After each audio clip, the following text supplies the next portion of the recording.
اب آپ اس مبارک سلسلے کا 15واں حلقہ سماعت فرمائیں۔ مجھے پولیس والے روز مارتے ہیں، شام کو پھر کپڑے پہن کے ہم آ جاتے ہیں، ہمارا کیا بگڑتا ہے؟ ہمارے پاس تو منوں کے حساب سے عزت ہے نا، آپ کی عزت ہوتی ہے تھوڑی سی، دھکے سے بھی ختم ہو جاتی ہے۔ تو اس لیے ہمیشہ یاد رکھیں کہ جس آدمی کو احساس نہ ہو، حضور کا زمانہ خیر القرون قرن کا زمانہ تھا، وہ تو کسی بندے کو صرف یہ ہو جانا کہ سزا بھی ہے بس وہ مر جاتا تھا۔ جو حضور کا زمانہ دور ہوتا گیا، لوگوں میں حالات بڑھتے گئے، جرائم بڑھتے گئے۔ اصولی سی بات ہے نا کہ جتنا ہم روشنی سے دور ہوں گے پھر اندھیرا ہی بڑھے گا نا، یہ تو قاعدہ۔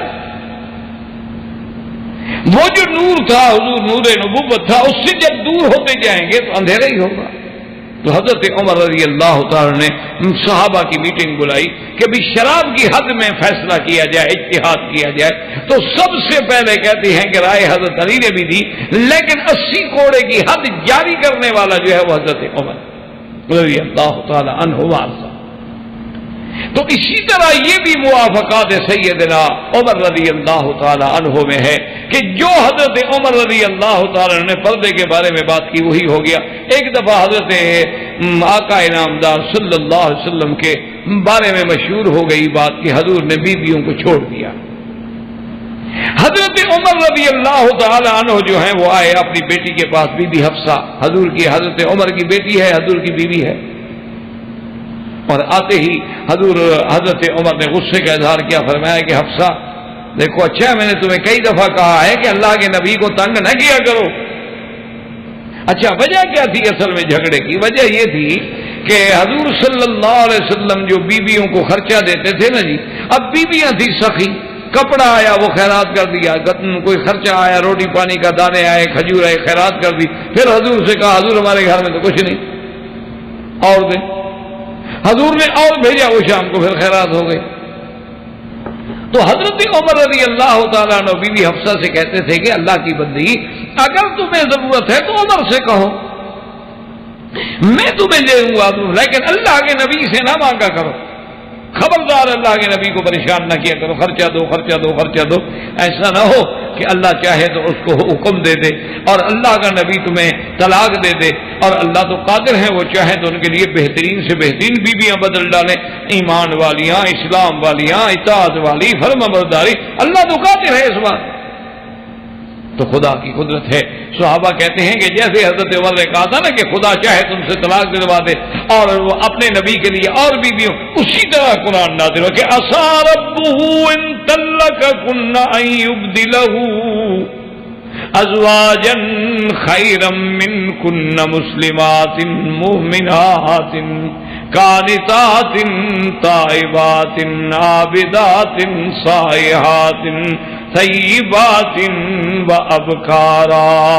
اللہ نے قرآن نازل کر دیا، جو حضرت عمر رضی اللہ تعالیٰ عنہ کے منہ سے نکلا تھا اسی طرح قرآن نازل ہو گیا۔ یہ بھی موافقات عمر میں سے ہے۔ خدا کی قدرت ہے کہ جب اللہ کے نبی پڑھیں کہ ثم خلقنا النطفة علقة فخلقنا العلقة مضغة فخلقنا المضغة عظاما فكسونا العظام لحما ثم انشأناه خلقا آخر، فوراً حضرت عمر کے منہ سے نکلتا ہے تبارک اللہ، اللہ نے قرآن نازل کیا فتبارک اللہ احسن الخالقین۔ اللہ نے بے عینی ہی وہی لفظ قرآن میں نازل ہو گیا جو حضرت عمر کی زبان سے جاری ہوئے۔ تو یہ بھی موافقات سیدنا عمر رضی اللہ تعالیٰ عنہ تھا۔ اسی لیے سیدہ عائشہ کہتی تھی کہ واللہ عمر کان ابکریا احوذیا النسیج بعدہ، وہ کہتی تھی خدا کی قسم ہے عمر جیسا عبقری ہم نے نہیں دیکھا، آپ جیسا ذہین ہم نے نہیں دیکھا، آپ جیسا دین اسلام پہ کنٹرول کرنے والا ہم نے نہیں دیکھا ہے۔ حضرت عمر رضی اللہ تعالیٰ عنہ کے یہ بھی موافقات میں شامل ہوتا ہے کہ جو حضرت آقا انعامدار صلی اللہ علیہ وسلم ابھی وحی آ رہی ہے لیکن حضرت عمر کے منہ سے نکلا تو فوراً میں ہی وہی لفظ، چاہے اللہ پہلے فرما چکے، عمر تو نہیں جانتا نا، تو یہ بھی موافقات عمر رضی اللہ تعالی عنہ میں شمار ہوتا ہے کہ اللہ تبارک و تعالی نے حضرت عمر کو اتنی بڑی شان عطا فرمائی کہ وہ ایسے ایسے واقعات اور ایسی ایسی جو رائے حضرت عمر نے زمین پہ دی وہی رائے جو تھی اللہ نے عرش پہ قبول کر. اور اسی طرح سیدنا عمر امیر المؤمنین عمر رضی اللہ تعالی عنہ ثانی الخلفاء وزیر النبی المصطفیٰ رضی اللہ تعالی عنہ فرماتی ہیں کہ خدا نے پتہ نہیں مجھے کتنی طاقت دے دی تھی، میں اپنی قوت پہ حیران تھا کہ حضور جب عبداللہ ابن ابی کے جنازے کے لیے تشریف لائے فقمت فی صدر رسول اللہ. عبداللہ ابن ابی جو ہے رئیس المنافقین، یہ دشمن ہے میرے بدری صلی اللہ علیہ وسلم، یہ جنگ احد میں پیچھے بھاگنے والا، ہر مقام پہ نقصان دینے والا، اور یہی وہ بندہ تھا جس نے کہا تھا لا یخرجن الاعز منها الاذل. یہی وہ بندہ تھا جس نے اپنی قوم سے کہا تھا کہ اب اللہ کے نبی پہ خرچ نہ کیا کرو، اللہ کے نبی کو کوئی امداد نہ دیا کرو، جب صحابہ کو روٹی نہیں ملے گی تو بھاگ جائیں گے. اللہ اکبر، یہ وہ شخص ہے عبداللہ ابن ابی، اور مر گیا. خدا کی شان ہے، حضور صلی اللہ علیہ وسلم نے اس کے بیٹے کو فرمایا، اس کا بیٹا بڑا پکا مسلمان ہے، آپ نے فرمایا میرے بیٹے جب آپ کا ابے کی وفات ہو جائے مجھے اطلاع دینا، میں اس کا جنازہ پڑھوں گا، اور محمد عربی کا یہ قمیض بھی لے جاؤ، یہ کفن بنا کے اپنے ابے کو پہنا دینا. اب جناب وہ بڑا تفصیل سے واقعہ ہے، لیکن خلاصہ یہ ہے کہ جب جنازہ آ گیا، حضور تیار ہو کے آ گئے، لوگ آ گئے، صفیں بن رہی ہیں. حضرت عمر کہتے ہیں میں خود حیران ہوں، وقمت فی صدر رسول اللہ، میں حضور کے سینے کے برابر آگے کھڑا ہو گیا اور میں نے کہا لا تصلی علی ھذا یا رسول اللہ، اللہ کے نبی اس بدبخت کا جنازہ نہ پڑھیں، یہ منافق ہے، منافقوں کا سردار ہے، یہ احد میں بھاگنے والا، بی بی عائشہ پہ تہمت لگانے والا، حضور اس کا جنازہ پڑھیں. حضور نے فرمایا عمر میں نے کہہ دیا ہے، اس کے بیٹے سے میں نے کہہ دیا ہے، اور نبی جب کہہ دے بات تو پوری تو کرنی ہوتی ہے. انہوں نے کہا حضور مہربانی کر. حضرت عمر کہتے ہیں میں حیران ہو گیا اپنی جرت پہ، ایک تو حضور کے سامنے کھڑا ہونا، حضور کے سامنے کھڑا ہونا کو مذاق ہے، اور کہتے ہیں کہ بعض روایات میں آتا ہے کہتے ہیں میں نے حضور کا کپڑا بھی پکڑ لیا. میں نے کہا حضور صلی اللہ علیہ وسلم سے جنت پر محبت میں کہنے حضور نے اس کا جنازہ میں نہیں پڑھنے دوں گا. حضور نے فرمایا چھوڑو عمر میں نے جنازہ پڑھنا. حضور نے جنازہ شروع کیا. آپ دیکھیں کمال کہ یہاں تو لڑ رہا ہے، لیکن جب حضور نے اللہ اکبر کیا تو میری صف میں عمر کھڑا ہے. اللہ اکبر. کیوں مشورہ دینا الگ بات ہے، لیکن اطاعت نبی تو الگ بات ہے. ایک ہے مشورہ پیش کر دینا، لیکن جب اللہ کا نبی کوئی حکم کر دے پھر تو کوئی سوال ہی پیدا نہیں ہوتا، پھر تو اطاعت اور فرما برداری کرنی. جب نماز ختم ہو گئی اللہ کے نبی نے پڑھا لی تو اللہ نے قرآن اتار دیا کہ وَلَا تُصَلِّ عَلَىٰ أَحَدٍ مِّنْهُمْ مَاتَ أَبَدًا وَلَا تَقُمْ عَلَىٰ قَبْرِهِ إِنَّهُمْ كَفَرُوا بِاللَّهِ وَرَسُولِهِ. اللہ نے قرآن اتارا کہ میرے مدنی صلی اللہ علیہ وسلم آئندہ یہ منافق بدبخت مر جائیں تو ان کے جنازے پہ نہ آنا، ان کی قبر پہ بھی نہ آنا، ان کے لیے مغفرت بھی نہ کرنا. دوسری جگہ فرمایا استغفر لهم او لا تستغفر لهم ان تستغفر لهم 70 مرة فلن يغفر اللہ لهم. میرا مدنی آپ سوچتے ہیں کہ جنازے میں آپ دعا مانگیں گے میں ان کو بخش دوں گا؟ آپ ایک دفعہ نہیں 70 دفعہ بھی مانگے میں ان کو کبھی نہیں بخشوں گا. یہ دشمن ہے میرے مدنی محمد مصطفیٰ کے. اور حضرت عمر نے جیسے روکا تھا کہ جنازہ نہ پڑھیں، مجھے عمر کا فیصلہ منظور ہے، آئندہ کبھی ایسے لوگوں کا جنازہ نہ پڑھیں. تو قرآن وہی اترا جو حضرت عمر کا فیصلہ ہے. حضور نے فرمایا عمر اللہ نے قرآن بھی تیری رائے کے مطابق اتار دیا ہے. لیکن علماء نے لکھا ہے کہ ایک لطیفہ علماء نے لکھا ہے علمیہ کہ خدا کی شان ہے کہ اگر اللہ تبارک و تعالیٰ 2 منٹ کے لیے یہ آیت پہلے اتار دیتے تو حضور نماز نہ پڑھتے منافق پر. لیکن اللہ نے نماز تو پڑھنے دی اور آیت قرآن کی بعد میں اتار کے منع کیا. علماء نے لکھا ہے کہ رائے تو اللہ نے عمر کی منظور کر لی تھی، لیکن شان نبی کی پیچھے نہیں کرنا چاہتے تھے کہ نبی نے کہہ دیا ہے کہ پڑھوں گا. اللہ نے فرمایا ابھی تو میرے نبی کو سچا کرو نا، ابھی تو میرے نبی کو آگے کرو نا، نبی کی بات پیچھے نہ رہ جائے. لیکن فیصلہ وہی ہے جو عمر نے کیا. ہم آئندہ کے لیے منع کر دیں گے، لیکن ابھی چونکہ نبی کہہ چکے ہیں کہ میں نے پڑھنا. اور حضور صلی اللہ علیہ وسلم نے جو قمیص اپنا عطا فرمایا تھا وہ بھی بات یاد رکھیں، ورنہ حضور کا تو دشمن ہے، حضور جانتے ہیں. وجہ یہ تھی کہ جب جنگ بدر ہوئی تھی تو حضور کے چچا عباس قید میں تھے. عباس کا قمیص پھٹ گیا تھا اور کسی کا قمیص عباس کو پورا نہ آیا تو اسی نے قمیص دیا تھا. حضور نہیں چاہتے تھے کہ اس کا احسان باقی رہ جائے، اس لیے حضور صلی اللہ علیہ وسلم نے زندگی میں قمیص دے کے اس منافق کا احسان ختم کر دیا. لیکن یہ قرآن پاک کی آیت جو تھی یہ بھی موافقات عمر میں ہے کہ جیسے حضرت عمر نے کہا تھا کہ حضور جنازہ نہیں پڑھنا، اللہ نے وہی قرآن نازل کر دیا. تو یہ اولیات عمر اور موافقات عمر. انشاءاللہ زندگی باقی تو بات باقی. وآخر دعوانا ان الحمدللہ رب العالمین. برادران اسلام، واجب الاحترام بزرگوں، دوستوں، بھائیوں، عزیز نوجوانوں، خلفائے راشدین کے دروس میں ثانی الخلفاء وزیر النبی المصطفیٰ سیدنا عمر بن الخطاب رضی اللہ تعالی عنہ کے فضائل، مناقب، صفات، سیرت، صورت کا ذکر کیا گیا. الحمدللہ. اب جو ہم نے سابقہ درس میں بات شروع کی تھی، ان کو مصطلحات علماء میں یعنی علمی اصطلاح میں کہتے ہیں متاعن.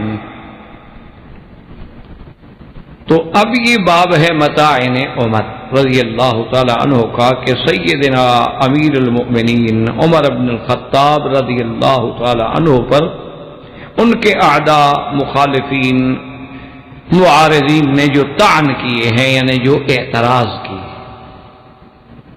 اصل میں بات یہ ہوتی ہے کہ بعض لوگوں نے تو اعتراض ہوتے ہیں غلط فہمی کی بنا پر،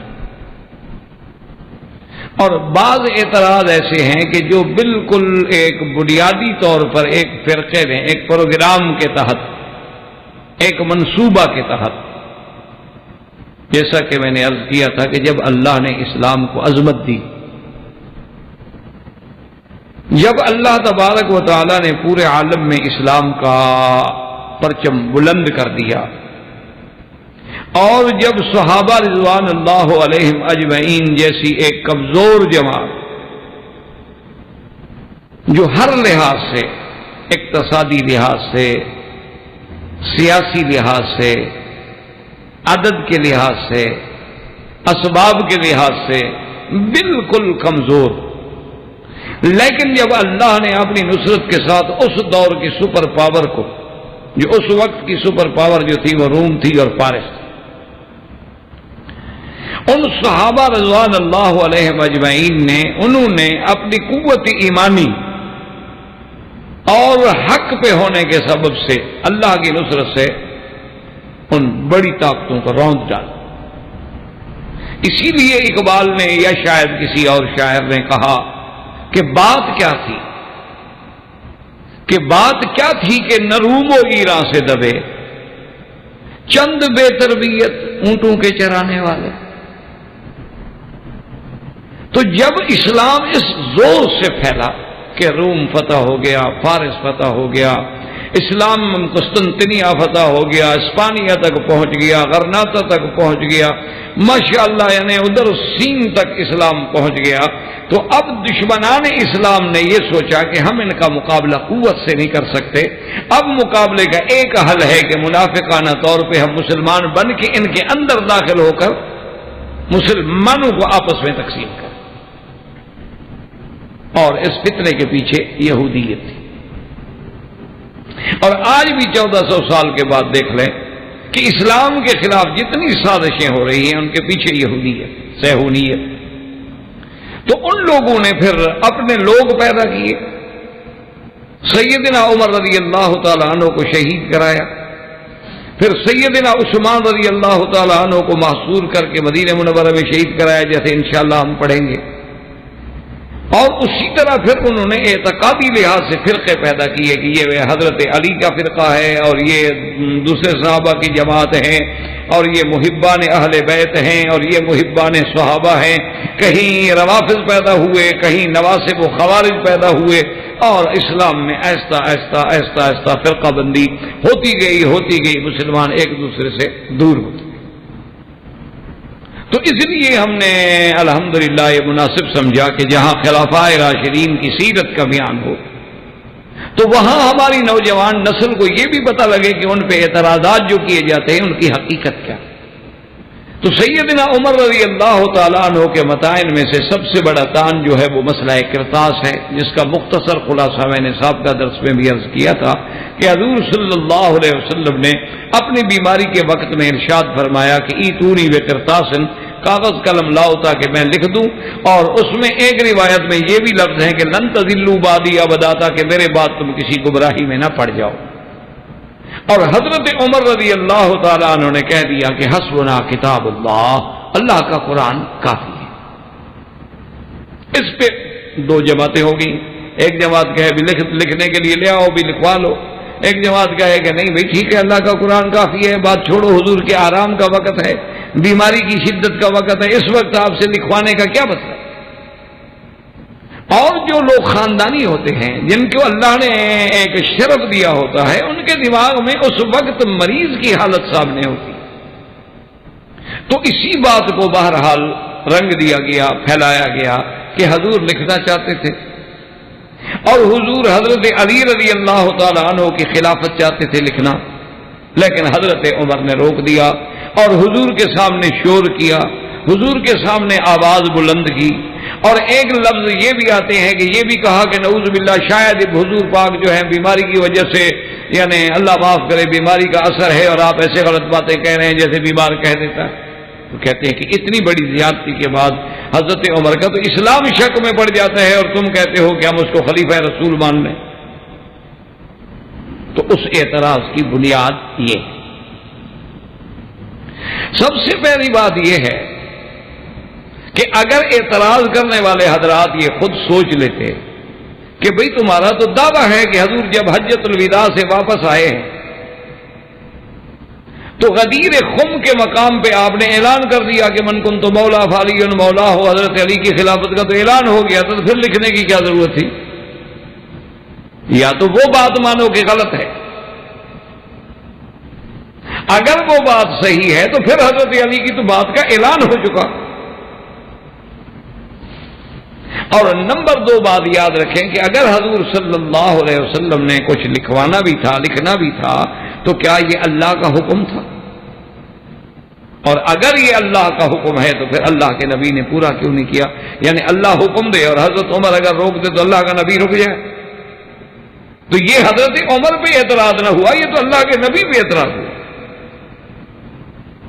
کیوں؟ اللہ کا فرمان ہے قرآن میں کہ بلغ ما انزل الیک من ربک فإن لم تفعل فما بلغت رسالتہ. اللہ نے فرمایا کہ میرے مدنی جو کچھ ہم نے اتارا ہے آپ پہ آپ پہنچائیں، آپ دنیا تک وہ پہنچا دیں، اور اگر آپ نے میرے فرمان، میرے احکام، میرے اوامر کو نہ پہنچایا تو گویا آپ نے فریضہ رسالت مکمل نہیں ادا فرمایا. اور آگے تسلی بھی دے دی کہ واللہ یعصمک من الناس، آپ ڈرے نہیں، اللہ آپ کی حفاظت کریں گے. تو حضرت عمر سے کیسے ڈر گئے حضور؟ تو معنی یہ ہے کہ اس آیت پر نعوذ باللہ حضور پاک نے خود عمل نہیں فرمایا. اور دوسری بات یہ ہے کہ پھر یہ واقعہ اس وقت کا نہیں ہے کہ جس کے بعد فوراً وفات ہو جائے، بلکہ بالاتفاق، یعنی بالاتفاق اہل سنت والجماعت کے اور شیعہ حضرات کے اس کے بعد حضور 5 دن باحیات ہیں.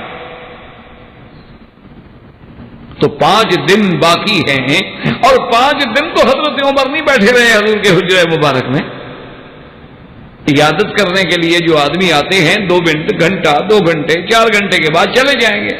چلو ایک واقعہ ہو گیا، جھگڑا ہو گیا، اختلاف ہو گیا، چلے گئے. اس کے 5 دن جو موجود ہیں تو حضور صلی اللہ علیہ وسلم بعد میں حضرت علی کو بلا کے لکھوا دیں، تو ان 5 دنوں میں بھی حضور کا نہ لکھنا اور نہ لکھوانا. اور اگر یہ بات مان لی جائے کہ حضور صلی اللہ علیہ وسلم حضرت علی کی خلافت لکھ دینے کے لیے تیار تھے، تو کم از کم حضرت ابو بکر کی خلافت کے وقت میں حضرت علی تو یہ دلیل پیش کریں. حضرت علی بھی یہ دلیل پیش نہیں کرتے. تو اس لیے ہمیشہ بات کو یاد رکھیں کہ پھر یہ بالاتفاق ہے، یعنی اہل سنت والجماعت کا بھی اور شیعہ حضرات کے جو منصف مزاج لوگ ہوتے ہیں، بعض جن کو اللہ نے کچھ علم دیا ہوتا ہے، وہ جانتے ہیں کہ آیت قرآن اتر چکی تھی، الیوم اکملت لکم دینکم واتممت علیکم نعمتی ورضیت لکم الاسلام دینا.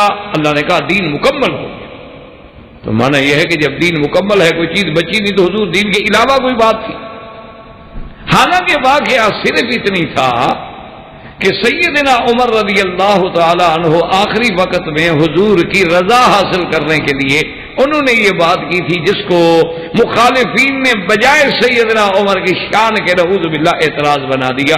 بات صرف اتنی تھی کہ ایک دفعہ میرے آقا سرکار دو عالم صلی اللہ علیہ وسلم تشریف فرما ہے، سیدنا ابو بکر تشریف فرما ہے، اور حضرت عمر تورات لے کر مطالعہ کر رہے.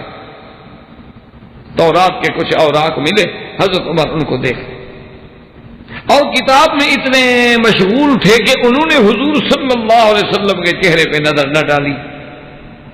تو حضرت صدیق نے حضرت عمر کو تنبیہ کی کہ عمر دیکھ نہیں رہے ہو کہ حضور ناراض ہو رہے ہیں اور تم کتاب پڑھ رہے ہو. حضرت عمر نے جب دیکھا کہ حضور کا چہرہ مبارک تو غصے میں سرخ ہو رہا، تو سیدنا عمر رضی اللہ تعالی عنہ نے فوراً عرض کیا کہ رضینا باللہ ربا وبالاسلام دینا وبمحمد صلی اللہ علیہ وسلم نبیا. حضرت عمر نے فوراً عرض کیا کہ یا رسول اللہ، ہم اللہ کی ربوبیت کے قائل ہیں، آپ کی نبوت کے قائل، دین کے اسلام ہونے کے قائل، تو ناراضگی حضور ہم سے کیوں آ رہی؟ اگر میں کوئی کتاب دیکھ رہا ہوں اس کا معنی یہ تو نہیں کہ میں دین سے ہٹ گیا ہوں.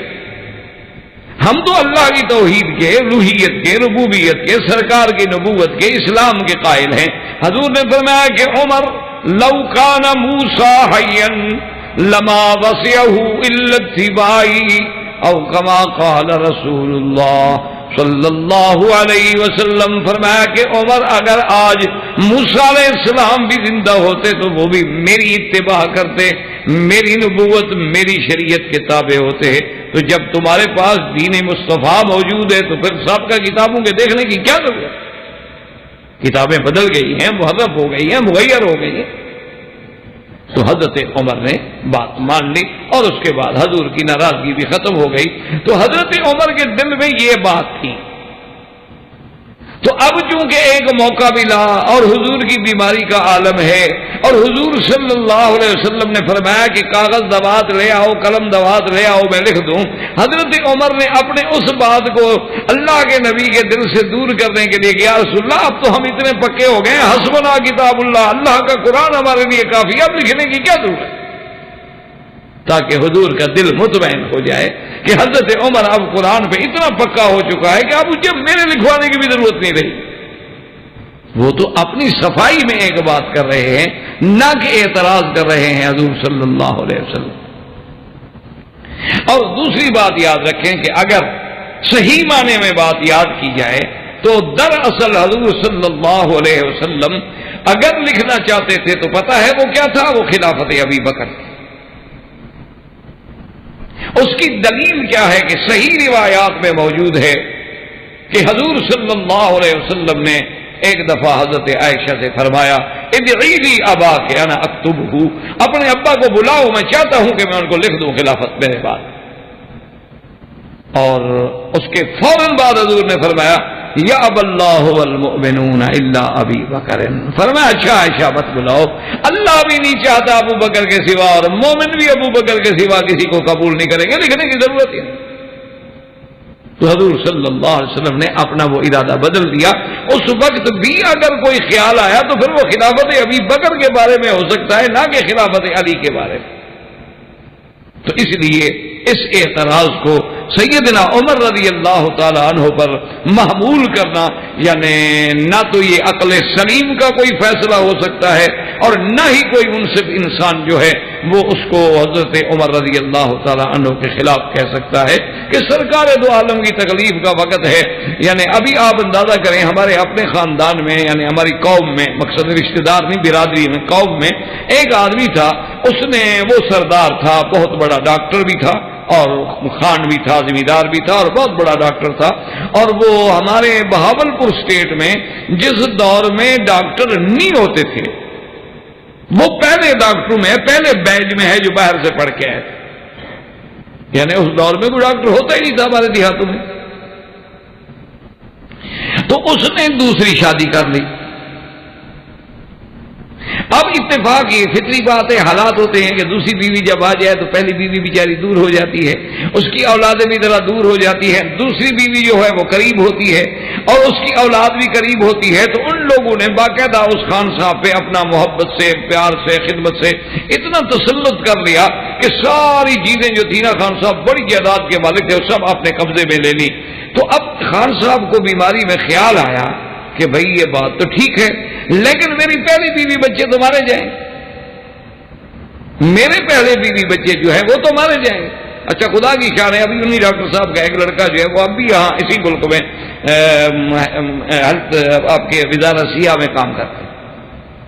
تو انہوں نے اپنے بیٹے کو پہلی بیوی کے بیٹے کو پیغام دیا کہ بھی تم اپنی امی کو لے آؤ وہ اس مکان میں اب تو دوسری بیوی کے ساتھ رہ رہے تھے نا اپنی والدہ کو اپنے مکان سے لے آؤ اور وہاں سے ایسا کرو کہ کوئی اقرار نامے کا اسٹامپ بھی لے آؤ تاکہ میں تم لوگوں کا حصہ جو ہے وہ اسٹامپ کر کے لکھ دوں تمہیں. خدا جانے میری موت کے بعد یہ تم لوگوں کو کچھ دیں گے کہ نہیں دیں گے کیونکہ اب تو ہر چیز ان کے قبضے میں ہے.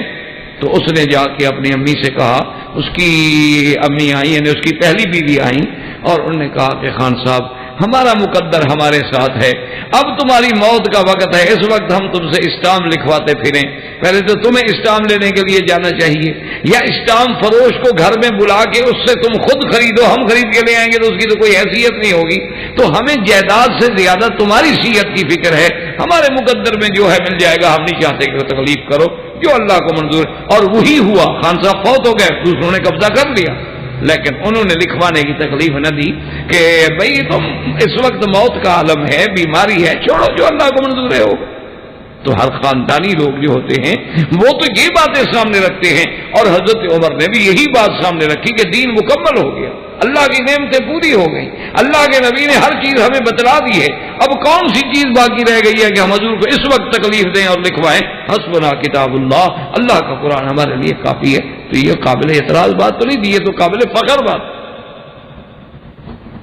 اور اسی طرح نمبر 2 سیدنا امیر المؤمنین عمر بن الخطاب رضی اللہ تعالی عنہ پہ ایک اور اعتراض کرتے ہیں حالانکہ حقیقت دیکھو تو وہ شان ہے بلا اعتراض. وہ کہتے ہیں کہ جی حضور صلی اللہ علیہ وسلم نے ایک آدمی کا جنازہ پڑھانا چاہا اور حضرت عمر نے آ کے روک دیا اور آ کے کہا کہ حضور آپ جنازہ نہ پڑھیں.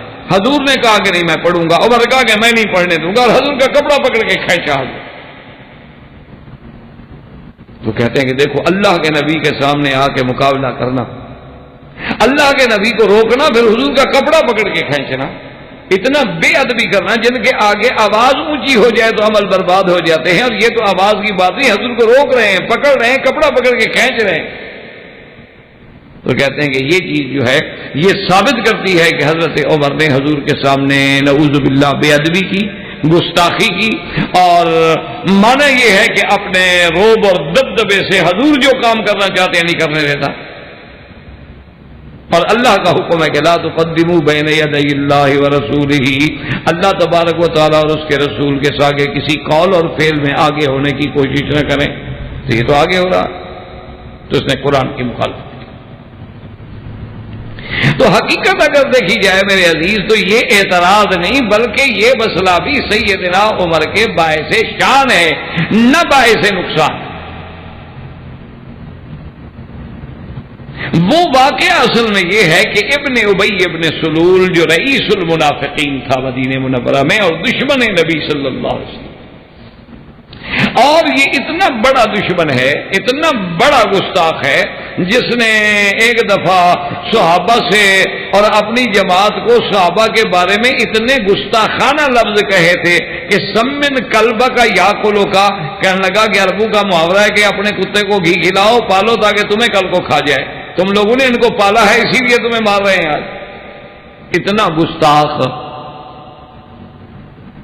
اور یہ وہی آدمی ہے جو سیدہ عائشہ رضی اللہ تعالی عنہا پر تہمت لگانے میں سب سے پہلا بندہ ہے، سب سے پہلا کردار ہے کہ بی بی عائشہ کے بارے میں انہوں نے کہا جی یہ کیسے ہو سکتا ہے ایک نوجوان لڑکی ہو 18 سال کی اور ایک نوجوان صحابی ہو اور 2 دن کا سفر ہو اور نعوذ باللہ وہ بیوی کیسے بچ گئی؟ تو سیدہ عائشہ پہ تہمت لگانے والا بھی یہی ابن ابی، اور یہی وہ ابن ابی ہے جس کے بارے میں قرآن کہتا ہے کہ اس نے کہا تھا اپنی جماعت کو بلا کے کہ لا تنفقوا علی من عند رسول اللہ حتی ينفضوا، اس نے کہا کہ اے انصار مدینے والوں، تم لوگوں نے مہاجرین کی خدمت کی ہے، جگہ دی، گھر دیا، پیسہ دیا، دولت دی، رشتے دیے، تم لوگ آج کے بعد بند کر دو حضور کے صحابہ کی مدد کرنا، یہ تو سارے روٹی کے لیے آئے ہوئے ہیں، جب مدد بند ہوگی چندہ بند ہو جائے گا بھاگ جائیں گے۔ یہ کہنے والا یہی ابن ابی، اور یہ کہنے والا بھی یہی ابن ابی تھا کہ یقولون لئن رجعنا الى المدینۃ لیخرجن الاعز منها الاذل، اس نے کہا کہ اچھا ہم اب مدینے لوٹ کے ایسا کریں گے کہ ہم عزت والے جو ہیں ان ذلت والوں کو نکال دیں گے۔ یہ لفظ بھی اسی نے کہا، اور یہ وہی آدمی ہے جس کا بیٹا اتنا پکا مسلمان ہے کہ جب یہ مدینہ منورہ واپس آئے اپنے گھر کے پاس آیا تو بیٹا تلوار لے کے کھڑا ہو گیا دروازے پہ۔ اس نے کہا کیا کر رہے ہو؟ اس نے کہا واللہ خدا کی قسم ہے میرے ابا تم میرے گھر میں داخل نہیں ہو سکتے ہو جب تک تم زبان سے یہ نہ کہو کہ میں ذلیل ہوں اور محمد مدنی عزت والے۔ تم حضور کے سامنے ایسی بات کرو، سارے لوگ آ گئے تمہارا باپ ہے کیا نہیں؟ اس نے کہا باپ کا کیا بنا، حضور کو نعوذ باللہ ذلیل کہے۔ یہ وہی آدمی ہے جب اس کا جنازہ آیا اور حضور پاک نے جنازہ پڑھنے کا ارادہ فرما لیا، اور اس سے پہلے قرآن کی ایک آیت اتر چکی تھی منافقین کے بارے میں، سواء علیہم استغفرت لهم ام لم تستغفر لهم ان تستغفر لهم 70 مرة فلن يغفر الله لهم۔ اللہ نے فرمایا میرا مدنی آپ ان منافقین کے لیے بخشش مانگے یا نہ مانگے، اگر 70 دفعہ بھی مانگے تو میں ان کو بخشنے کے لیے تیار نہیں ہوں۔ تو یہ آیت اتر چکی ہے، اسی لیے حضرت عمر کہتے ہیں میں سامنے آیا کہ یا رسول اللہ ان کے لیے تو بخشش مانگے یا نہ مانگے 70 دفعہ بھی مانگے تو اللہ معاف نہیں کرے گا، اس بدبخت کا جنازہ پڑھا رہے ہیں آپ۔ تو اب آپ ایمان سے کہیں حضرت عمر اپنے غصے کی وجہ سے روک رہے ہیں یا محبت رسول میں روک رہے ہیں؟ کہ یہ تو آپ کا دشمن ہے، یہ تو سیدہ عائشہ کا دشمن ہے، یہ وہ بندہ ہے جو احد والے دن اپنے 400 کی فوج جو ہے واپس لے کے مسلمانوں کی شکست کا ذریعہ بنا ہے۔ حضور آپ اس کے لیے دعا مانگیں؟ اچھا پھر دعا مانگنے کا یا رسول اللہ کو فائدہ بھی ہو، جب وہ فائدہ ہی نہیں ہوگا اللہ فرما چکے ہیں کہ میں ان کو نہیں بخشوں گا۔ تو حضور صلی اللہ علیہ وسلم حدیث میں آتا ہے کہ یبتسموا، حضور عمر جا کے کھڑے ہیں کہہ رہے ہیں اور حضرت مسکرا رہا، حضور کھڑے مسکرا۔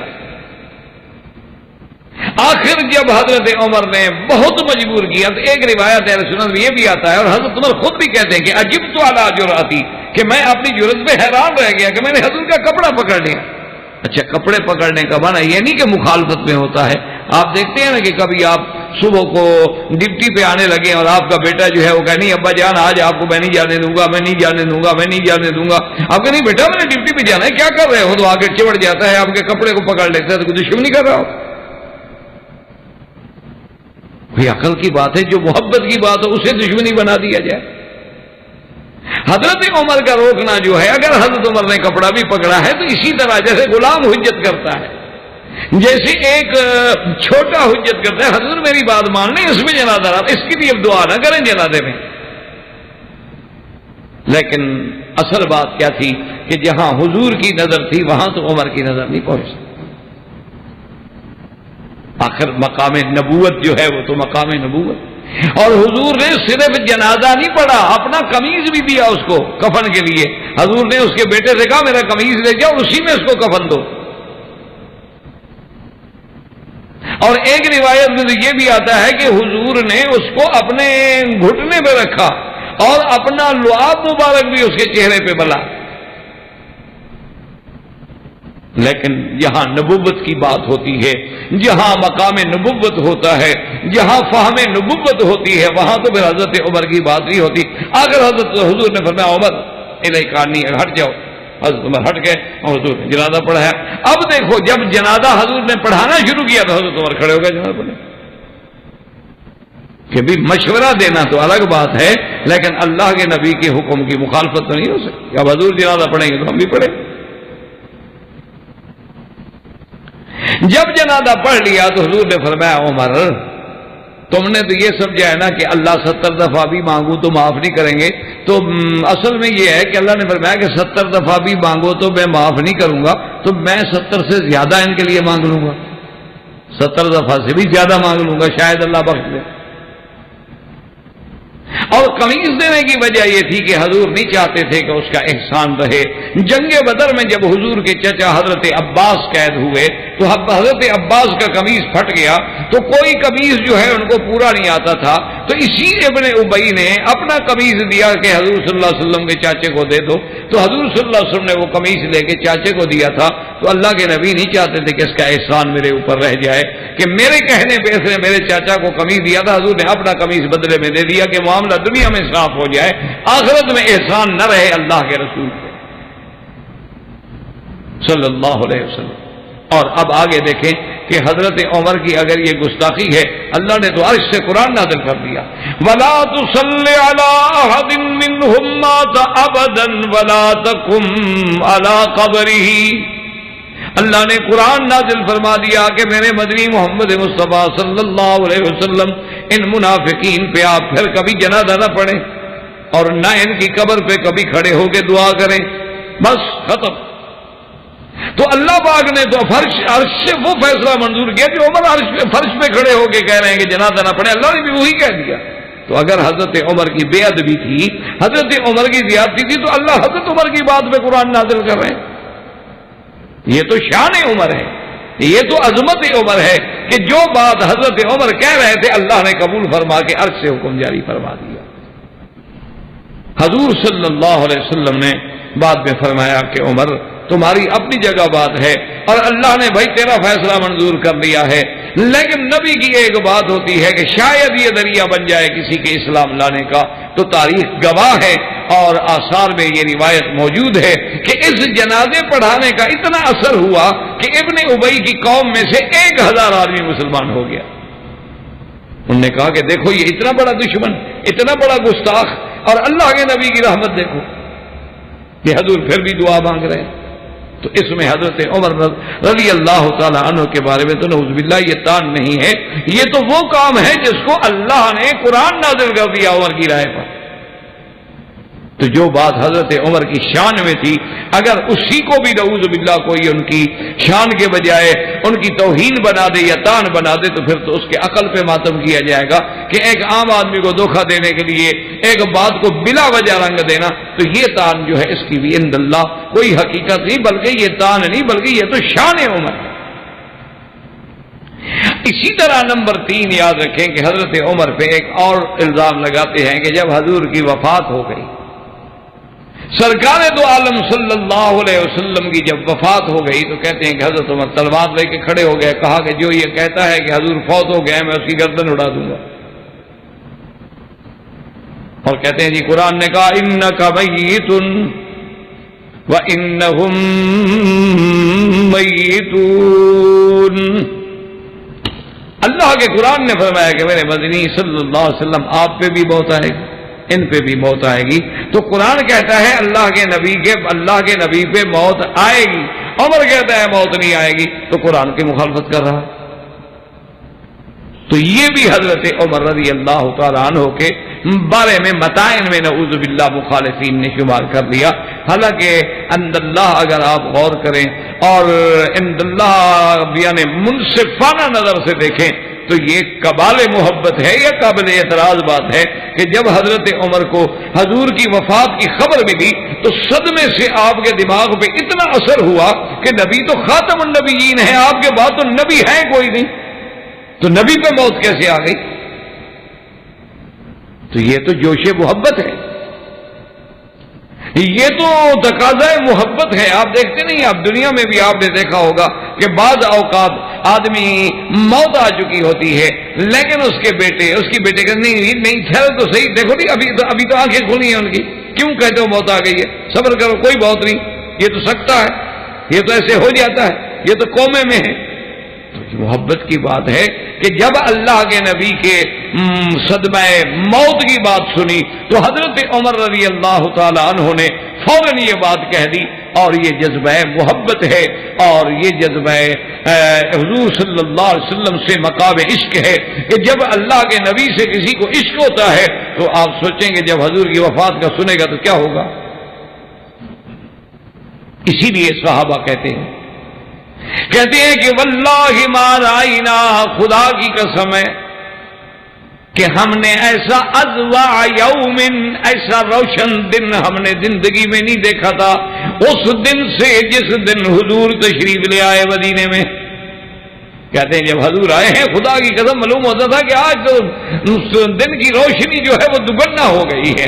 اور کہتے ہیں واللہ ما رائنا اظلم یوم، اور ہم نے اس دن سے زیادہ سیاہ دن، تاریکی والا دن نہیں دیکھا لما مات رسول اللہ صلی اللہ علیہ وسلم. جب حضور کی وفات ہوئی ہے تو گویا معلوم یہ ہوتا تھا کہ پوری دنیا تاریک ہو گئی، اندھیرا چھا گیا. تو آپ دیکھتے ہیں کہ جن کی محبت ہوتی ہے نا ان کو نعوذ باللہ کبھی اپنے محبوب کی، اپنے باپ کی، اپنے بیٹے کی، اپنے بھائی کی کوئی موت کی خبر ہو کہتا ہے میری تو آنکھوں کے آگے یار اندھیرا آ گیا، مجھے تو کوئی نظر ہی نہیں آ رہا.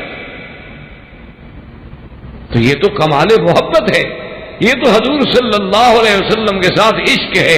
اسی لیے یاد رکھیں، اسی لیے بی بی سیدہ فاطمہ الزہرا رضی اللہ تعالی عنہا نے بھی کہا تھا کہ سبت علی مصائب لو انہا سبت علی الایام سرن لیالیا، کہ حضور آپ کی جدائی میں مجھ پہ ایسے مصیبتوں کے پہاڑ ٹوٹ پڑے ہیں کہ اگر یہ مصیبتیں کسی دن پہ بھی گر جاتی تو وہ رات بن جاتے.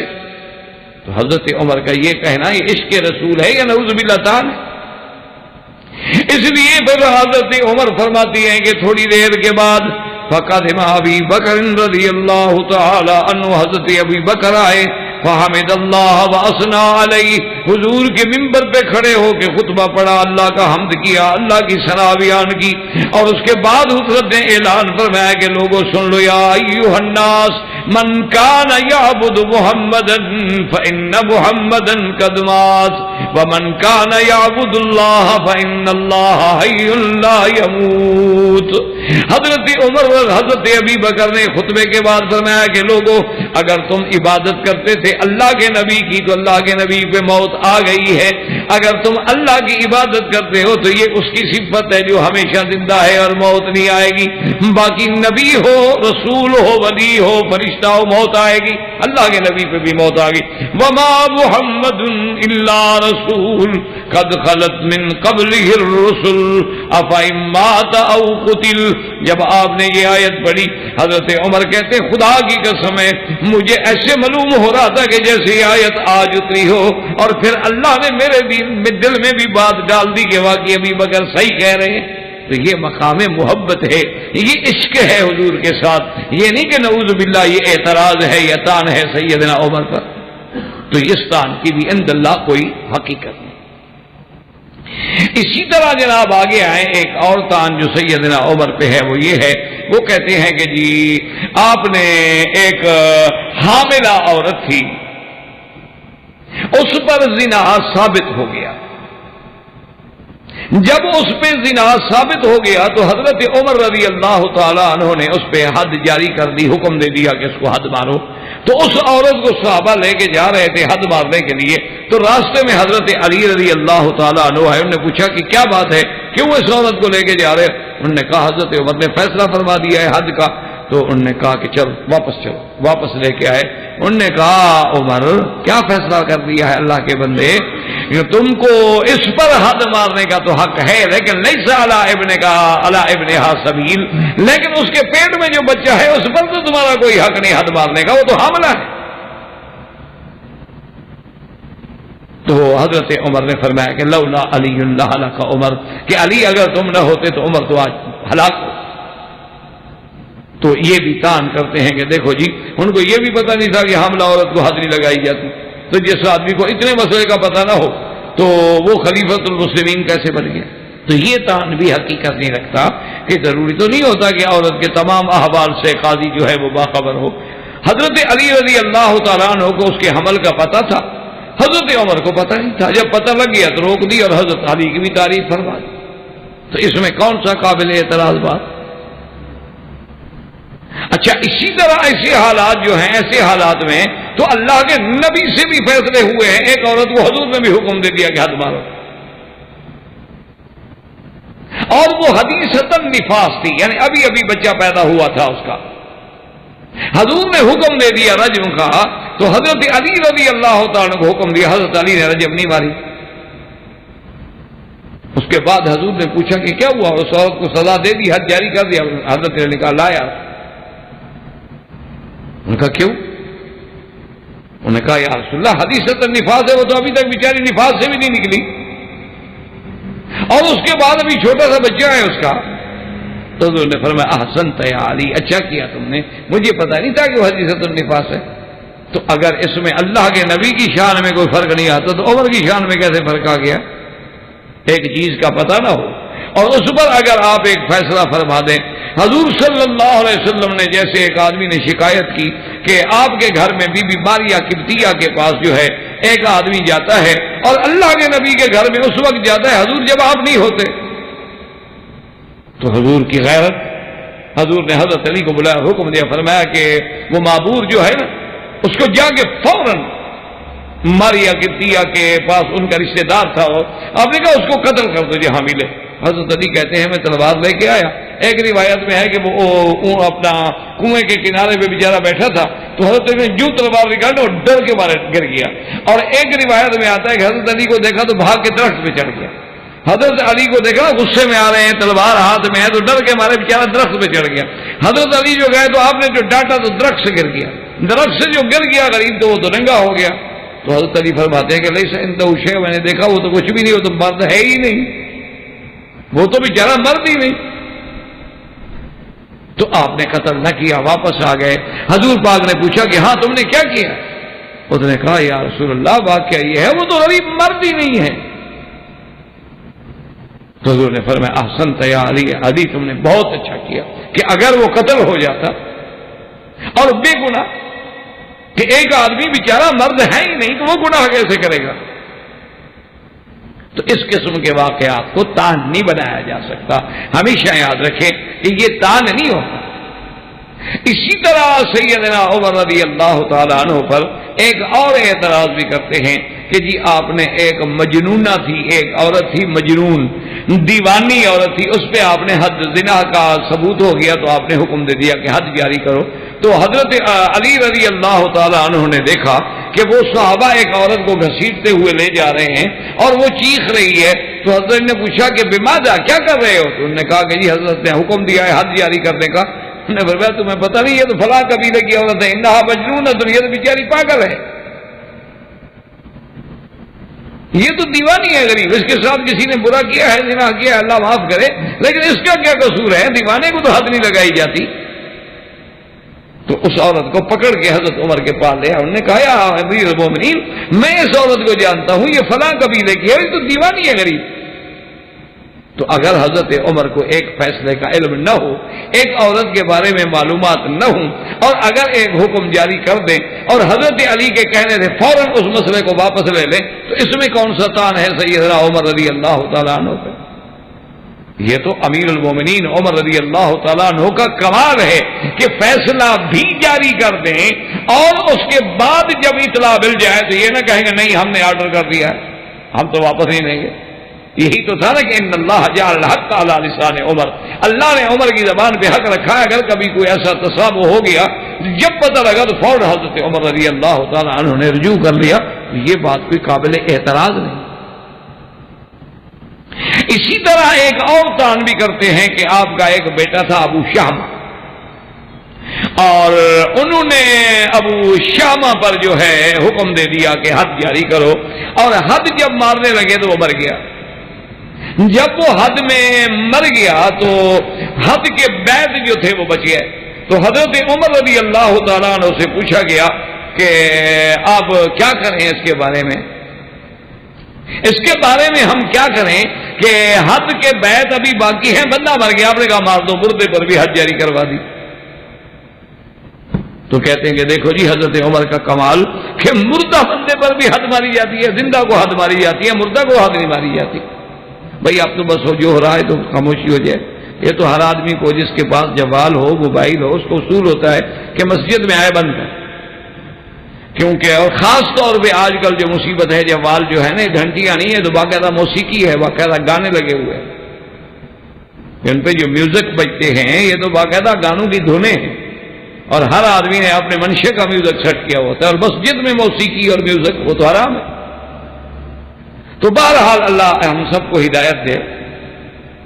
تو اب جناب یہ ہے کہ حضرت عمر رضی اللہ تعالی عنہ کے بارے میں اس قسم کا پہلی چیز سمجھیں کہ حضرت عمر کا حد مارنا یا مردے پہ حد مارنا یہ واقعہ ہے ہی نہیں, ہوا ہی نہیں, دنیا میں اس کا وجود ہی نہیں. یعنی یہ قصہ اتنا جھوٹا ہے کہ لم یثبت, کسی سند صحیح سے ثابت ہی نہیں. جب قصہ ثابت ہے تو ہم جواب کس بات کر رہے, واقعہ ہی نہیں, یہ تو گھڑنتو ہے. اسی طرح سیدنا عمر رضی اللہ تعالیٰ عنہ پہ اعتراض کرتے ہیں کہ جی حضرت عمر کو تو اتنے مسئلے کا بھی پتہ نہیں تھا جتنا ایک بوڑھی عورت کو ہوتا ہے, تو وہ خلیفہ کیسے بن گئے. وہ واقعہ اصل میں یہ ہے کہ سیدنا عمر رضی اللہ تعالیٰ عنہ نے ایک دن اعلان کیا, آپ نے فرمایا کہ لوگوں حق المہر میں غلا نہ کرو, حق المہر نہ بڑھاؤ, حق المہر زیادہ نہ کرو. اگر کسی نے حق المہر بڑھا کر دیا حضور کی بیٹیوں سے, حضور کی بیویوں سے, تو میں عمر جو ہے ضبط کر دوں گا اور بیت المال میں جمع. یہ انتظامی امر ہے. حضرت عمر کیا چاہتے تھے کہ بھئی اگر ہم نے حق المہر کو اتنا مہنگا کر دیا تو حلال مہنگا ہو جائے گا, اور حلال جب مہنگا ہو جائے گا تو حرام خود بخود سستا ہو جائے گا. یہی وجہ ہے نا کہ آپ دیکھیں یورپ میں, آپ امریکہ میں, یورپ میں, ان ملکوں میں آپ جا کے دیکھیں, وہاں 10-10 سال 20-20 سال سے مرد عورت اکٹھے رہ رہے ہیں لیکن نکاح نہیں. اچھا بچے ہو گئے, اولادیں ہیں باقاعدہ, اچھا رہتے بھی اکٹھے ہیں لیکن نکاح نہیں کرتے, چونکہ نکاح میں آنے کے بعد جو ذمہ داریاں قانونی طور پہ ان پہ پڑتی ہیں وہ قبول کرنے کے لیے تیار نہیں. تو اس لیے ہمیشہ یاد رکھیں کہ اگر آپ جیسے کہ اب یہاں مثلا اس معاشرے میں جو پیسے والے لوگ ہیں ان کے لیے کم از کم شادی کا صرف کھانا جو ہے 5-5 لاکھ کا تو کھانا ہے, 3-3 لاکھ صرف ایک رات کا افراح کا کرایہ ہے اس قصر کا جس میں شادی ہوتی ہے, اور اس کے علاوہ کھانا الگ ہے. اچھا پھر جو گھر بنائیں گے اس کے ڈیکوریٹ کریں گے, یعنی ایک متوسط آدمی نے مجھے بتایا کہ میں نے اپنا جو فلیٹ جو ہے اس کو ٹھیک کیا ہے شادی کے لیے تو 1,75,000 ریال میرا لگا ہے اس کے ڈیکوریشن پہ, اور وہ بھی کرائے کا ہے. یعنی کل اگر جھگڑا ہو جائے تو اٹھا دو, اور جو کچھ بنایا گیا وہ تو اسی کمروں کے مطابق سیٹ کیا گیا ہے نا. تو جب اتنی مہنگائی ہو جائے تو لوگ کیا کریں گے آخر. تو اس لیے حضرت عمر نے ایک انتظامی حکم جاری کیا. جب آپ باہر آنے لگے تو ایک بڑھیا نے حضرت عمر کا ہاتھ روک لیا اور اس نے کہا کہ حضرت عمر قرآن میں آتا ہے کہ آتیتم احداہن قنطارا, اور قنطار کہتے ہیں ڈھیر سارے سونے کو, تو آپ نے یہ پابندی کیوں لگائی. تو حضرت عمر چپ کر کے کھڑے ہو گئے اور کہا اچھا الحمدللہ مدینے کی بوڑھی عورتیں بھی حضرت عمر سے زیادہ فقیہ نکلی, بھائی وہ قرآن کے زیادہ سمجھنے والی نکلی ہیں. اور حضرت عمر نے کہا کہ ٹھیک ہے میں اپنا آرڈر واپس لے لیتا ہوں, تو اب کہتے ہیں کہ جی حضرت عمر کو مسئلے کا پتہ نہیں. اللہ کے بندے یہ تان نہیں ہے، یہ مسئلے کی بات ہی نہیں. مسئلے کا پتہ نہ ہونا بھی ویسے کوئی ایسی بات نہیں ہوتی، کوئی توہین نہیں ہوتی. حضرت علی خود فرماتے ہیں کنت رجلا مزاح، کہ میں بڑا جوانی میں بڑا قوی اور طاقت والا آدمی تھا، تو مجھے اس قوت سے طاقت سے ہر وقت جو ہے مزی آتی رہتی تھی پیشاب کے ساتھ. تو اب میں شرم کے مارے حضور سے مسئلہ نہیں پوچھتا تھا کہ بھی مزی پر غسل کرنا ہے یا وضو کرنا ہے. مجھے شرم آتی تھی کہ حضور کی بیٹی میری بیوی ہے، میں کیسے مسئلہ پوچھوں. تو میں نے ایک آدمی کو سکھلایا کہ حضور سے مسئلہ پوچھ کے آؤ اس بارے میں کیا حکم ہے. تو حضور نے فرمایا کہ نہیں، جب تک منی نہ ہو، شہوت سے نہ نکلے، مزی یا ودی جو ہے اس پہ غسل نہیں ہوتا، بس استنجا کر دیا، وضو کر دیا، کافی ہے. تو اب حضرت علی کو یعنی غسل کا مسئلہ بھی نہیں آتا تھا، وہ خلیفہ کیسے بن گئے؟ یہ تو اعتراض بےہودگی والی بات. نہ حضرت علی کی شان میں یہ گستاخی ہے، نہ حضرت کیوں مسئلے کا نہ ہونا. ایک عورت نے حضور سے آگے مسئلہ پوچھا کہ یا رسول اللہ مجھے میرے خاوند نے ماں کہہ کے حرام کر دیا ہے، آپ بتلائیں میرے حق میں کیا ہوگا. آپ نے فرمایا کہ ما انزل اللہ فی کے، تیرے بارے میں کوئی قرآن کی آیت نہیں اتری. اس نے کہا حضور باقی سب دنیا کے مسئلے آپ حل کرتے ہیں، میرے لیے نہیں اتری. تو اب اللہ کے نبی نے کہا اللہ کی بندی جب قرآن نہ آئے تو میں کیسے فیصلہ کروں. انہوں نے کہا نہیں حضور آپ سب کا فیصلہ کرتے ہیں، میرا نہیں کرتے. حضور سے جھگڑ رہی ہے اور اس کے بعد کہا اچھا جی میں جا رہی ہوں، اللہ کو شکایت کرتی ہوں. اللہ نے قرآن اتارا کہ قد سمع اللہ قول التی تجادلک فی زوجہا وتشتکی الی اللہ واللہ یسمع تحاورکما. محمد مدنی صلی اللہ نے سن لیا ہے اس عورت کا جھگڑا جو آپ سے جھگڑ رہی تھی، اللہ نے سن لیا، اللہ نے حکم جاری کر دیا. تو اگر کسی مسئلے میں اللہ کا نبی بھی فرما دے کہ لا ادری، تو نبوت میں شان میں کمی نہیں آتی، چاہے جائے کہ حضرت عمر کی خلافت میں کمی آئے. اور یہ تو مسئلے نہ جاننے کی بات ہی نہیں ہے، حضرت عمر جانتے ہیں سب کچھ، یہ تو انتظامی امور تھے. ورنہ حدیث مبارک میں ہے حضور نے فرمایا سب سے بہتر اور خیر والی عورت وہ ہوتی ہے جس کا حق المہر تھوڑا ہو. ایسرہن صداقا، جو بالکل آسانی کے ساتھ بھائی بالکل شریعت کے مطابق حق المہر ہے، شریعت کے مطابق ایک دیکھ پکائی ولیمہ ہو گیا، السلام علیکم نہ خرچ. یہ کیا ہے کہ عورت کی وجہ سے بندہ ساری زندگی قرضے ہی ادا کرتا رہے. تو یہ بات تو حضور کی حدیث مبارک ہے. باقی حضرت عمر کا رک جانا یہ تو کمال اتباع ہے. حضرت عمر کی عادت تھی کان وقافا عند کتاب اللہ، کہ جب اللہ کا قرآن آ جائے تو حضرت عمر رک جاتے، بس اب بحث نہیں کرتے. یہ شان ہے عمر کی اور یہ شان ہوتی ہے عالم کی. یہ مانا نہیں کہ حضرت امام مالک رحمۃ اللہ علیہ فرماتے ہیں کہ میں آیا مسجد میں، میں جب مسجد میں آیا تو عصر کی نماز کا وقت تھا، عصر کی نماز ہو چکی تھی. میں جب آیا تو میں آ کے بیٹھ گیا. میں آ کے بیٹھ گیا تو ایک چھوٹا بچہ جو تھا اس نے فوراً ایک آیت پڑھی کہ ورکعوا بعد آ گئی نماز پڑھو. حالانکہ اس نے حضرت مالک کے لیے نہیں پڑھی آیت، وہ تو بچہ ہے ویسی آیت پڑھ رہا ہے. حضرت عمر فرماتے ہیں میں کھڑا ہو گیا، میں نماز پڑھ لی. حالانکہ میرے مسلک میں عصر کے بعد نماز جائز نہیں. حضرت امام مالک رحمۃ اللہ علیہ کے نزدیک عصر کے بعد نماز پڑھنا منع ہے جب تک کہ سورج غروب نہ ہو جائے. لیکن فرماتے ہیں کہ قرآن تو یہ کہہ رہا تھا نا کہ نماز پڑھو، تو میں ڈر گیا کہ کہیں ایسا نہ ہو کہ اللہ فرما دیں کہ مالک تم نے سنا تھا قرآن کی آیت تو پھر کیوں نہیں پڑھی. تو میں نے قرآن کی آیت کو سامنے رکھتے ہوئے نماز پڑھی. حالانکہ وہ مسئلہ نہیں تھا، لیکن یہ ایک کمال اتباع ہے. اور وہی بات حضرت عمر میں ہے جو کمال اتباع ہے، نہ کہ نعوذ باللہ کمال اعتراض ہے. تو یہ بھی سیدنا عمر رضی اللہ تعالی عنہ پر جو تان کرتے ہیں یہ بھی غلط ہے. اور اسی طرح یہ بھی تان کرتے ہیں کہ جی حضرت عمر نے یہ 20 تراویح کا مسئلہ نکالا ہے. وہ کہتے ہیں کہ رمضان المبارک میں جو 20 تراویح پڑھی جاتی ہے وہ کہتے ہیں تو حضرت عمر کی بدعت ہے، حضرت عمر نے ہمارے گلے میں ڈال دی ہے. وہ کہتے ہیں اللہ کے دین میں اس نے اضافہ کر دیا ہے، اور اللہ کے دین میں جو اضافہ کیا جائے تو وہ بدعت ہوتی ہے. اور کل بدعت ضلالہ، اور ہر بدعت جو ہے گمراہی ہوتی ہے. تو حضرت عمر نے نعوذ باللہ بدعت ایجاد کی. اور سب سے بڑی دلیل یہ ہے، وہ کہتے ہیں کہ حضرت عمر خود کہہ رہے تھے نعمت البدعۃ ہذہ، کہ یہ بڑی اچھی بدعت ہے. تو کہتے ہیں کہ جو خود بدعت کرنے والا آدمی تھا وہ حضور کا خلیفہ کیسے بن گیا. اللہ تبارک و تعالی رحم فرمائے، اللہ پاک سمجھنے کی توفیق عطا فرمائے. آج بھی بہت سارے لوگ ہیں ہمارے اہل سنت ہو کر بھی اس پہ اعتراض کرتے ہیں. چلو بھی وہ مخالف تو کریں، کم از کم تم تو نہ کرو، نہ پڑھو لیکن اعتراض تو نہ کرو، مخالفت تو نہ کرو، تم دوسرے قول پہ عمل کر لو لیکن سیدنا عمر کی شان تو نہ گھٹاؤ۔ علیکم سنتی و سنت الخلفاء الراشدین کی حدیث تو نہ بھول جاؤ۔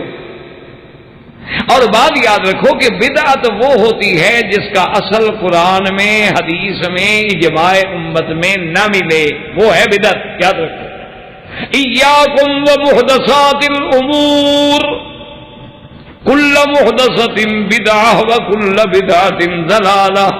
اور اسی طرح حضور پاک صلی اللہ علیہ وسلم نے فرمایا من احدث فی امرنا ھذا ما لیس منہ فہو رد، کہ جو ہمارے دین میں نئی بات پیدا کرے جو اس دین میں نہ ہو وہ بدعت ہے، وہ رد ہے۔ لیکن تراویح تو 3 رات حضور نے خود پڑھائی ہے، تو وہ بدعت کیسے بن گئی؟ حضور پاک نے باقاعدہ 3 راتیں خود مسجد میں آ کے تراویح پڑھائی، اور چوتھی رات جب صحابہ بیٹھے رہے حضور نہ آئے، صبح کو حضور نے فرمایا کہ میں نے رات تمہاری آوازیں سنی تھیں، تمہاری بے تابی بھی دیکھی تھی، لیکن میں آمدن نہیں آیا کہ کہیں ایسا نہ ہو کہ اللہ کو پسند آ جائے اور اللہ میری امت پہ نماز فرض کر دے اور میری امت نہ پڑھ سکے۔ تو جب حضور سے پڑھنا ثابت ہے تو وہ بدعت کیسے ہو گئی؟ یا تو حضور نے نہ پڑھی ہو، پھر تو آپ کہیں کہ حضرت عمر نے دین میں ایک نئی بات نکالی۔ اور دوسری بات یہ ہے آپ کا کہنا نعمت البدعۃ، تو شرعی بدعت مراد نہیں، بے اعتبار لغت کے دیکھو بھی ہے تو نئی بات نا کہ پہلے ہر کاری کے پیچھے 4 بندے، اس کاری کے پیچھے 2 بندے، اس کاری کے پیچھے 3 بندے، فجمعهم علی ابی بن کعب، حضرت عمر نے حضرت ابی بن کعب، کیونکہ ابی بن کعب وہ آدمی ہے اقرأکم، حضور نے فرمایا صحابہ میں سب سے زیادہ قرآن پڑھنے والا جو ہے ابی ہے، تو اس میں حضرت عمر نے حکم دیا، اور پھر سارے صحابہ اس پہ متفق ہو گئے، اور حضرت عمر کے زمانے سے لے کر آج تک توارث سے تعامل امت مصطفیٰ چلا آ رہا ہے، تو اس بات کو کیسے کہا جائے کہ حضرت عمر کا اعتراض ہے؟ بلکہ یوں کہو کہ جتنا قیامت تک 20 تراویحاں پڑھی جائیں گی حضرت عمر کو تو ثواب ملے گا۔ اور حضرت عمر خلیفہ راشد ہے، ہر خلیفہ راشد کا عمل اور پھر اجماع صحابہ ہے کہ ایک صحابی نے بھی اعتراض نہیں کیا، تو اس لیے یہ اعتراض اور یہ طعن جو ہے دراصل وہ بھی اپنے اندر کوئی حقیقت نہیں رکھتا۔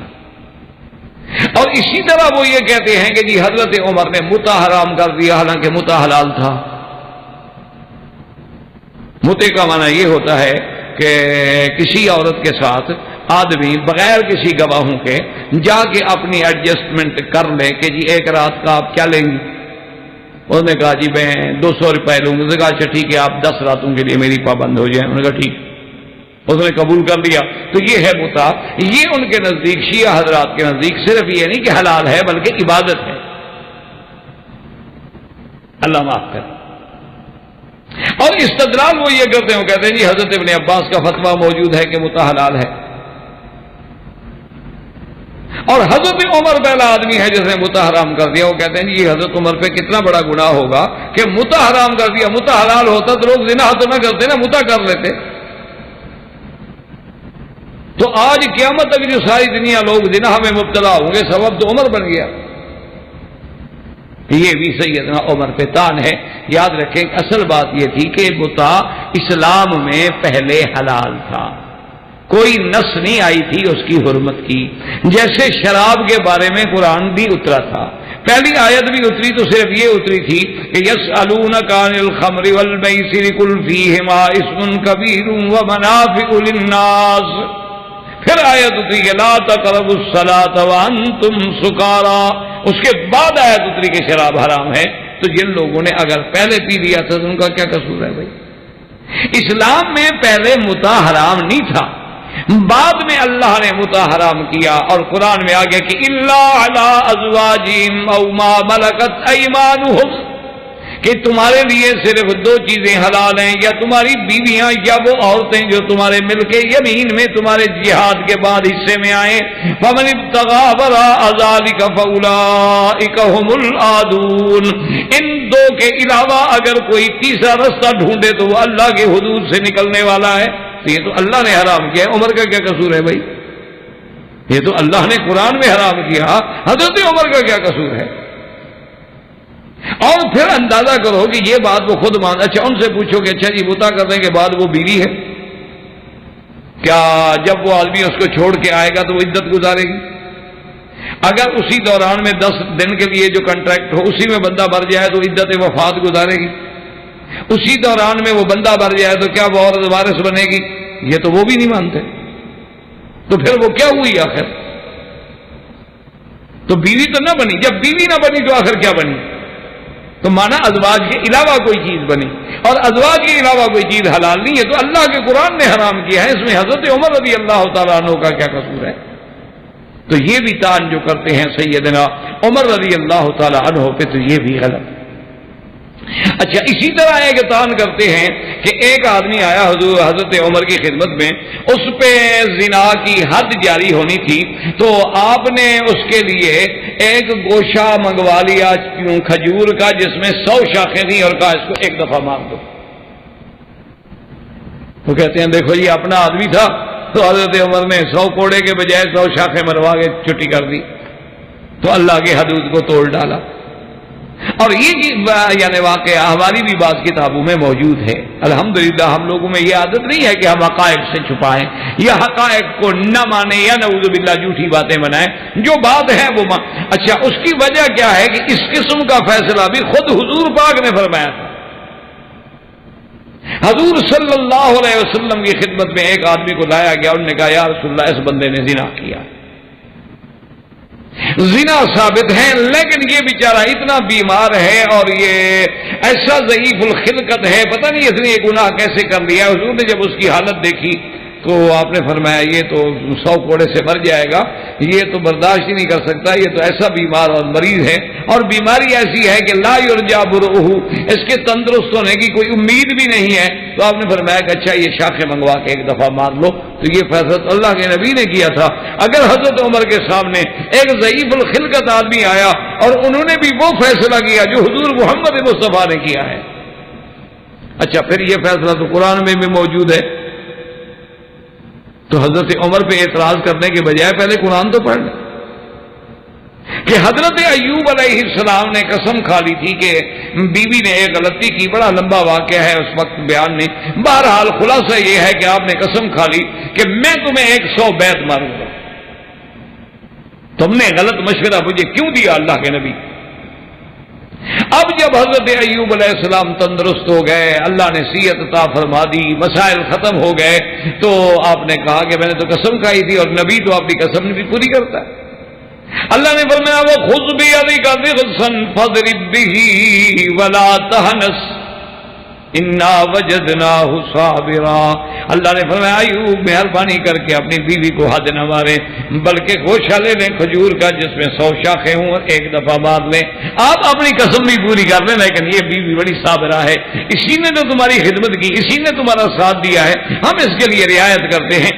یہ تو اللہ نے خود سکھلایا ہے ایوب علیہ السلام۔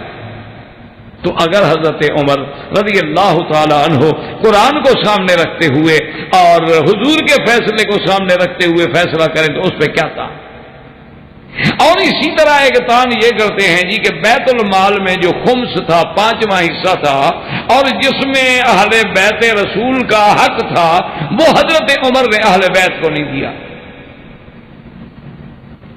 حالانکہ اللہ کا حکم تھا کہ جو مال آئے گا غنیمت میں آئے گا تو انما غنمتم للہ وللرسول وذی القربى والیتامى والمساکین وابن السبیل۔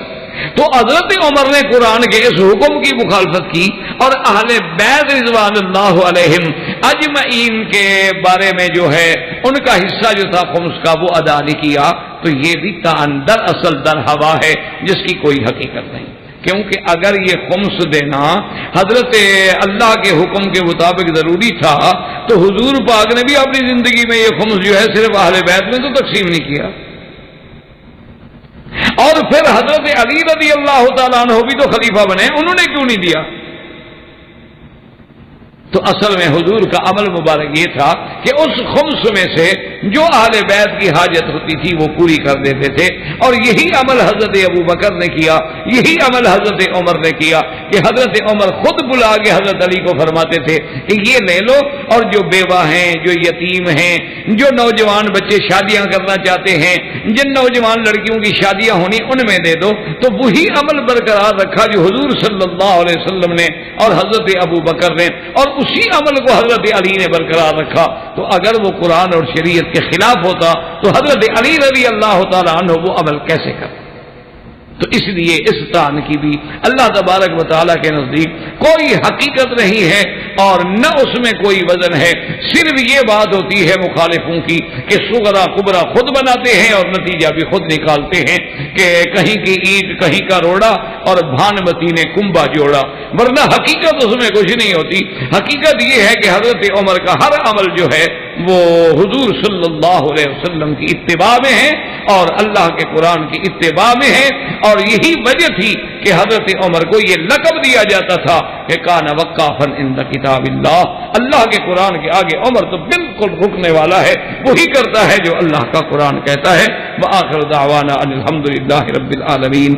الحمدللہ اللہ کی رحمت سے سیدنا عمر رضی اللہ تعالیٰ عنہ کا باپ ہماری اپنی کم علمی کے مطابق جو اللہ نے توفیق دی, اب اللہ کو منظور ہے تو پھر سیرت سیدنا عثمان رضی اللہ تعالیٰ عنہ شروع ہوگی, اور انشاءاللہ آئندہ درس جو ہے 9 بجے شروع ہوگا, کیونکہ اب عشاء 8:30 بجے آرام سے ختم ہو جاتی ہے تو پھر زیادہ دیر نہ ہو.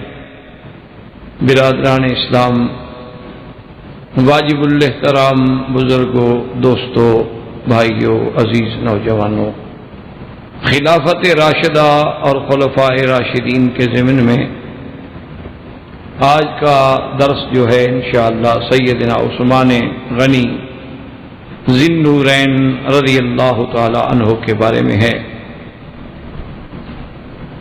سیدنا عثمان غنی رضی اللہ تعالی عنہ ثالث الخلفاء محمد مصطفیٰ صلی اللہ علیہ وسلم ہیں, اور سیدنا عثمان غنی جو ہیں آپ کا سلسلہ نسب جو ہے وہ قریش سے ہے, اموی سے ہیں, اور اوپر جا کے عبد مناف سے جا کر حضور صلی اللہ علیہ وسلم سے ملتا ہے. عثمان ابن عفان, اور آپ کی والدہ جو ہے ان کا نام ہے اروا بنت کریز, اور آپ کی والدہ کی جو والدہ ہیں یعنی حضرت عثمان کی نانی ہو گئی, وہ ہیں ام حکیم البیضاء بنت عبد المطلب, یہ عبد المطلب کی بیٹی ہیں. اور اللہ کی شان یہ ہے کہ حضور کے والد جو ہیں عبداللہ, تو عبداللہ اور حضرت عثمان کی نانی جو ہیں یہ توامتین, یہ جاڑا پیدا ہوئی, اکٹھے پیدا ہوئی ہیں. تو حضرت عثمان رضی اللہ تعالی عنہ کا ایک بہت بڑا شرف ہے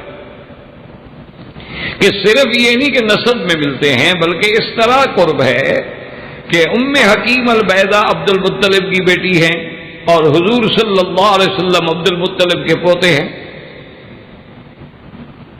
اور پھر ام حکیم البیضاء جو ہیں یہ اور آپ کے والد جو ہیں عبداللہ وہ دونوں توامتین ہیں, یعنی اکٹھے پیدا ہوئے. جیسے جڑواں بچے پیدا ہوتے ہیں تو وہ ان کے ساتھ جڑواں پیدا ہوئے.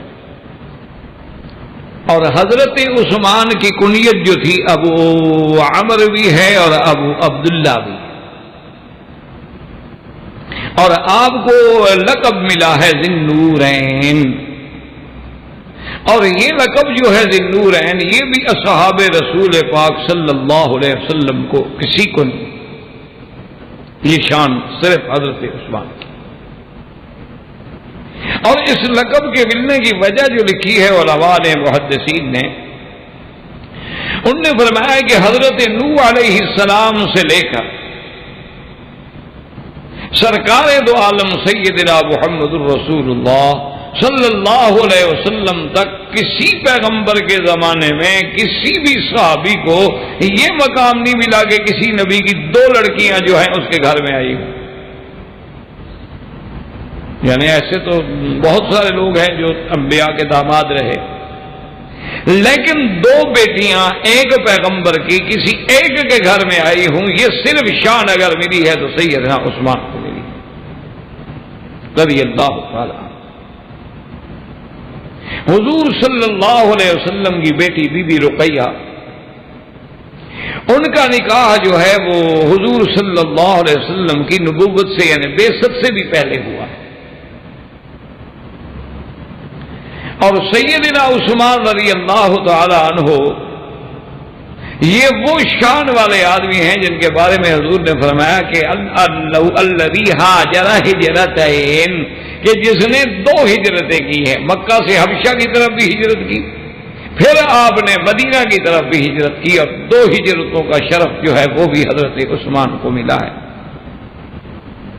اور سیدنا عثمان رضی اللہ تعالیٰ عنہ کے گھر میں جو آپ کی پہلی بیوی ہیں بی بی رقیہ بنت رسول اللہ صلی اللہ علیہ وسلم، یہ جب غزوہ بدر کا وقت آیا تو بی بی صاحبہ بیمار تھی،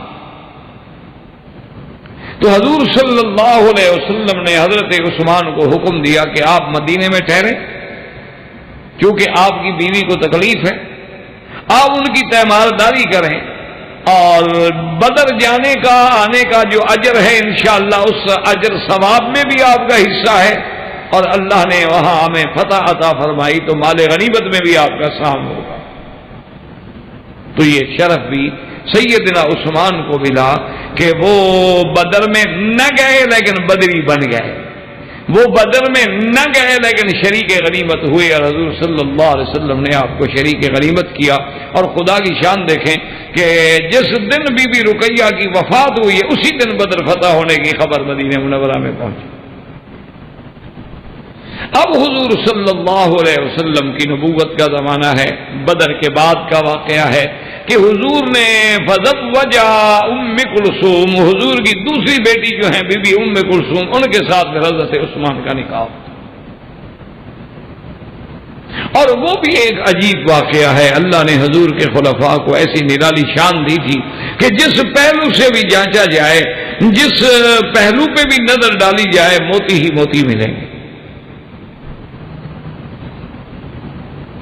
جب بی بی رقیہ رضی اللہ تعالی عنہا فوت ہو گئیں، پہلی بیوی حضرت عثمان کی فوت ہو گئی، ان سے آپ کے بیٹے ہیں عبداللہ، جن کی وجہ سے پھر آپ کی کنیت ہے ابو عبداللہ۔ تو ان کے فوت ہونے کے بعد حضرت امیر المؤمنین عمر بن الخطاب رضی اللہ تعالی عنہ اپنی بیٹی حفصہ کے لیے خود حضرت عثمان کے پاس گئے۔ تو صحاب رسول چونکہ دین کے پابند تھے، ان کا دین میں کوئی استحیا نہیں تھا کہ بیٹی ہے تو بیٹی والا، یہاں ہمارے ہاں تو ہندوانہ رسوم و رواج کے اثر ہوتے ہیں نا کہ جی ہم بیٹی والے جا کے کسی کو کہیں کہ ہماری بیٹی لے لو، کوئی ہے نہیں۔